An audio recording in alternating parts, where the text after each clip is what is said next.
하나님 말씀 신명기 4장 41절에서 43절 말씀을 보겠습니다. 구약성경 268쪽입니다. 때에 모세가 요단 이편 해 돋는 편에서 세 성읍을 구별하였으니 이는 과거에 원혐의 없이 부지중에 오살한 자로 그곳으로 도피케 하기 위함이며 그 한 성읍으로 도피한 자로 그 생명을 보존케 하기 위함이라. 하나는 광야 평원에 있는 베셀이라 로벤 지파를 위한 것이요, 하나는 길랏 라못이라 갓 지파를 위한 것이요, 하나는 바산 골란이라 므낫세 지파를 위한 것이 없더라. 아멘. 민수기 35장을 보겠습니다. 오늘 본문은 도피성에 관한 말씀인데, 요단 동편 도피성 세 곳을 말씀을 하셨는데, 민수기 35장 10절을 보면 여호와께서 모세에게 명하시는 내용이 나오는데, 10절을 보겠습니다. 이스라엘 자손에게 말하여 그들에게 이르라. 너희가 요단을 건너 가나안 땅에 들어가거든 너희를 위하여 성읍을 도피성으로 정하여 그릇 살인한 자로 그리로 피하게 하라. 이는 너희가 보수할 자에게서 도피하는 성을 삼아 살인자가 회중 앞에 서서 판결을 받기까지 죽지 않게 하기 위함이니라. 너희가 줄 성읍 중에 6으로 도피성이 되게 하되 세 성읍은 요단 이편에서 주고 세 성읍은 가나안 땅에서 주어 도피성이 되게 하라. 이 6 성읍은 이스라엘 자손과 타국인과 이스라엘 중에 우가하는 자의 도피성이 되리니 무릇 그릇 살인한 자가 그리로 도피할 수 있으리라. 아멘. 여기에 보면 여호와께서 모세에게 명하시기를 너희가 요단을 건너 가나안 땅에 들어가거든 너희를 위하여 6 성읍을 도피성으로 구별하라. 이렇게 말씀을 하고 계시지요. 그런데 지금 신명기 4장 오늘 본문에 보게 되면 가나안 땅으로 건너 들어가지 않았습니다. 요단 서편으로 넘어가지 않은 상태에서 벌써 요단 동편에 이 세 곳의 도피성을 구별하였습니다. 말씀이 뭔가 서로 맞지 않으면 우리는 말씀이 틀렸다, 왜 이렇게 일치되지 않느냐, 성경에 대해서 조금 관심 있는 사람들은 그런 얘기를 많이 들었을 겁니다. 그런 사람들이 말하는 것은요, 성경을 사람의 언어로 보기 때문입니다. 지금 여기에서 모세에게 명하신 것과 신명기에서 말씀하시는 것이 차이가 나는 이유는 당연히 요단 동편을 이미 이 로벤 갓 므낫세 지파에게 기업으로 주셨기 때문이라 이렇게도 볼 수 있지만, 민수기 35장에 근거하여 이 신명기 4장 말씀을 이해하게 된다면 이미 이 전쟁은 끝난 전쟁이라는 겁니다. 요단 동편에 도피성을 세 곳을 지정하여 구별하셨다는 것은 이미 요단 서편도 동일하다는 거예요. 전쟁이라는 것이 이스라엘 백성들이 힘을 결집하여서 한 마음과 한 뜻으로 힘을 모아서 승리하는 전쟁이 아니에요. 아브라함과 이삭과 야곱에게 하신 언약을 이루시기 위한 전쟁입니다. 사람들은 오해하기를 시간적으로 후에 일어나는 문제이기 때문에 그들이 믿음으로 들어갔다, 이런 식으로 이야기를 하는데 그런 것이 아니에요. 믿음으로 들어갔다라고 하는 사람들의 그 설교나 이야기를 들어보면 그 믿음으로 들어가서 나에게 무엇을 얻느냐에 관심을 둡니다. 그런 노래도 있잖아요. 여호수아 본받아 앞으로 가세. 앞으로 가면 어디에 도달할까요? 그 여호수아는 예수님의 전쟁을 미리 앞장서서 보여준 사람이잖아요. 그러면 예수님은 전쟁을 어떻게 하셨습니까? 십자가에 못 박혀 죽으셨어요. 전쟁의 방식이 그 방식입니다. 지금 오늘 본문에서 중요한 점은 이 전쟁이라는 것은, 약속의 땅이라는 것은 이미 확정된 거예요. 그러면 무엇을 위한 언약이고 무엇을 위한 약속의 땅이냐가 중요하게 되는 겁니다. 이 도피성이라는 것을 요단 동편에 세 곳, 서편에 세 곳을 주셨죠. 이 요단 동편에는 르벤, 갓, 므낫세 지파, 각 지파 가운데 도피성을 주셨습니다. 그러면 우리들의 산수법은 12지파니까 레위 지파는 그 지파들 가운데 거하게 되니까 어차피 그곳에 레위 지파들이 있다 치면, 도피성에 레위 지파들이 있다 치면, 예를 들면 그러면 12곳을 도피성으로 정하시면 되지 않겠느냐. 그게 우리들이 원하는 바 아니겠습니까? 그런데 왜 도피성을 6곳만 주셨느냐라는 거예요. 여기에 대해서 의문을 제기할 수는 없죠. 왜냐하면 여호와께서 6곳을 세우라고 하셨기 때문에 여기에 대해 반박을 할 수 없잖아요. 물론 땅덩어리의 크기를 보게 되면 6곳 정도 되면 적절하다 이렇게 생각할 수 있지만, 효율성 차원에서는 각 지파별로 그 가운데 도피성이 있는 것이 훨씬 효과적이잖아요. 그런데 여호와 하나님께서는 이 도피성을 향해 도로도 아주 아우토반을 닦으라 하거든요. 나중에 신명기 19장에 가면 12곳이 아니라 6곳을 정하신 것은 다른 측면의 이유도 있다고 볼 수 있습니다. 이 지파별로 움직이는 그들의 모습 때문에 그래요. 신기하죠. 사사기에 가게 되면 희한한 일들이 일어나는데, 사사기 8장을 한번 보겠습니다. 사사기 8장을 보면 기드온이라는 인물이 등장을 해서 이스라엘을 구원을 하는데, 8장 1절을 한번 보겠습니다.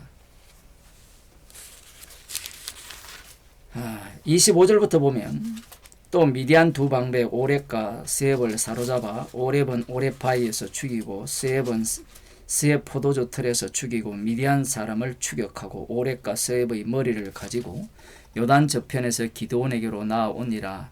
에브라임 사람들이 기드온에게 이르되 네가 미디안과 싸우러 갈 때에 우리를 부르지 아니하였으니 우리를 이같이 대접하면 어찌 미뇨하고 크게 다투는지라. 전쟁에 승리하고 나니까 전쟁의 공로를 자기들에게 돌리고 싶은 거예요. 원래 인간들은 그렇죠. 결과물에 대해서는 전리품을 취하고 싶고, 결과를 알 수 없는 전쟁에 대해서는 나서지 않으려고 하는 겁니다. 지금 이 에브라임 사람들이 기드온에게 왜 우리를 이렇게 개무시하느냐 이렇게 말을 하죠. 문제는 그 이들이 왜 이런 생각을 갖느냐라는 거예요. 이 에브라임 지파 자체가 창세기 48장에 보면 야곱이 요셉의 두 아들을 축복을 할 때 우수로는 차자인 에브라임에게, 좌수로는 장자인 므낫세에게 이렇게 축복을 합니다. 지금 기드온 지파는 므낫세 지파예요. 그러면 에브라임 지파 사람들이 기드온에게 왜 우리를 부르지 않았느냐, 이렇게 시비를 거는 이유는 자신들의 그 조상 야곱이죠. 야곱의 축복을 이 마음속에 새기고 있기 때문에 그래요. 이것은 비단 이 에브라임 지파만의 문제가 아니에요. 나중에 단지파도 보게 되면 이 미가 집안의 이 레위 소년의 대제사장을 저거 마음대로 세우니까, 복을 받으니까 이 지파의 대제사장으로 세워지죠. 우리들 같으면 서로 협력하면 좋지 않겠느냐라고 하지만 12지파가 서로 하나가 된다는 것은 불가능합니다. 12제자만 보더라도 누가 높으냐, 서로 경쟁 관계죠. 인간들은 이러한 주도권을 갖고 싶은 탐심이 있는 거예요. 어쩌면 하나님께서 이 도피성을 12곳으로 주시지 않는 그 이유도 여기에 있지 않을까, 그렇게 생각을 해보는 겁니다. 이것이 왜 과하지 않느냐 하면, 이 도피성 제도의 내용을 들여다보면 도피성이라는 것은 이스라엘 백성을 위한 거예요. 오늘 본문에도 나오지만 원한이 없이 우연히 살인한 경우에 피할 수 있는 곳이 도피성이에요. 하나님께서 이 도피성을 만들려는 그 목적은 이 약속의 땅이라는 것이 도피성의 의미를 드러내는 땅이라는 것을 말씀하기 위함이에요. 약속의 땅은 나의 행복과 꿈을 이루어주는 땅이 아니라는 겁니다. 도피성은 우발적 살인이죠. 우발적 살인을 피할 길이 우리에게 있느냐라고 하면 피할 길이 없습니다. 예수님께서 형제를 미워하는 자마다 살인한 자라 했죠. 그 형제를 미워하는 그 상황을 나는 피하고 싶죠. 피하고 싶으면 글도 안 읽고 사람을 안 만나면 돼요. 그런데 그 상황은 굉장히 우발적이에요. 예수님께서는 이 미워하는 살인죄, 이 내용으로 확산시켰습니다. 본래의 취지예요. 그게 도피성 제도의 의미인데, 우발적으로 사람을 살해한다는 것은 누구나 다 살인자라는 거예요. 궁극적으로 누구를 미워하느냐 하면 말씀이 육신이 되신 예수님을 미워하게 되어 있습니다. 그러니 모든 인간은 살인자예요. 이스라엘은 왜 존재하느냐? 왜 그들은 이 약속의 땅에서 율법적 기준을 갖고 그곳에 살아가야 되느냐? 그 이유는 도피성을 증거하기 위해서입니다. 그러나 이 에브라임 지파를 보게 되면 이 사사기에서 이들의 관심은 도피성에 있지 않아요. 소견에 오른 대로 하는 시대잖아요. 여기만 그런 것이 아니라 사사기 12장에도 똑같이 나와요. 입다에 대해서 시비를 걸죠. 그러다가 4만 명 이상이 죽임을 당합니다. 사람들의 관심은 이스라엘 백성들도 마찬가지고 오늘날 교인들도 마찬가지죠. 예수님께서 십자가의 피로 구원하셨다라고 하면 그 구원을 나를 위한 구원으로 생각을 하는 거예요. 예수 믿고 천국 갑니다. 그 천국은 나를 위한 천국으로 생각하죠. 이스라엘 백성의 착각이 그거예요. 약속의 땅은 나를 위한 약속의 땅이라 생각을 하는 겁니다. 그러하기에 그 땅에 들어가서 어떤 모습을 보이느냐 하면 탐욕적인 모습을 보이죠. 탐심은 우상숭배인데 그 우상숭배의 끝자락에 예수님을 살해하는 그들의 후손들이 위치하게 됩니다. 그들의 모습이 오늘날 우리들의 모습인 거예요.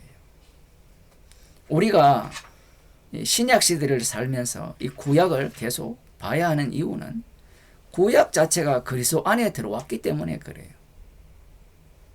모든 시대가 예수님의 시대가 돼요. 그래서 구약을 볼 때 십자가를 정가는 말씀으로 봐야 되지. 그렇지 않고 이 미래를 바라보면서 이들은 약속의 땅에서 실패를 했지만 우리는 약속의 땅에 들어가서 성공하는 자가 되어야 된다라는 식의 해석법은 예수님을 살해한 남은 자들의 해석법인 겁니다.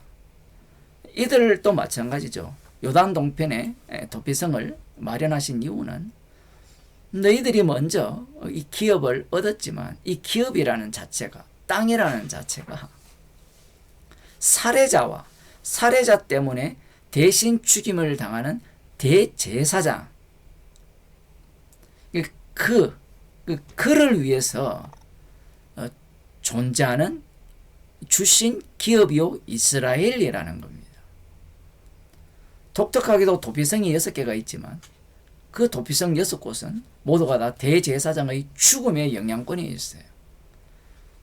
그곳에 우발적으로 우연히 살인한 자가 들어가 있을 때 대제사장이 죽으면 자기의 기업으로 돌아가게 되죠.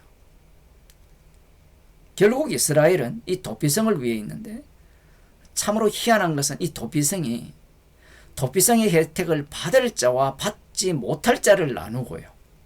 혜택을 받는 자는 대제사장의 죽음으로 인하여서 자신의 기업으로 다시 돌아가게 된다는 사실입니다. 이것을 오늘날 교회로 그대로 끌고 오게 되면 십자가에서 주님이 다 이루신 그 세계 속에 성도들은 들어와 있죠. 그런데 문제는 누가 성도이냐 아니냐는 우리가 판단할 문제가 아니라는 겁니다.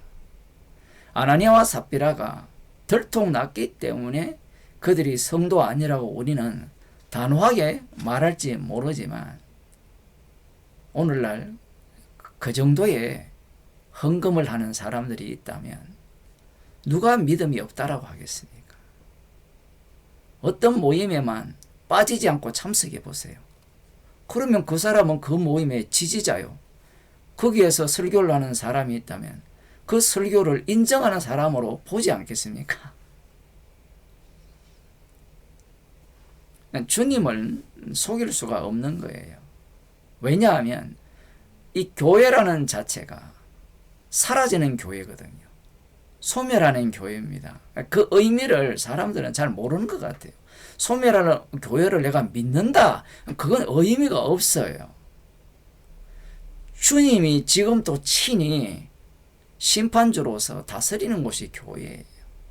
교회가 가장 앞장서서 주님의 심판을 받은 자가 모이는 곳인데 놀랍게도 받았다 하는 중에도 이 마귀의 자손이 있다라는 사실입니다.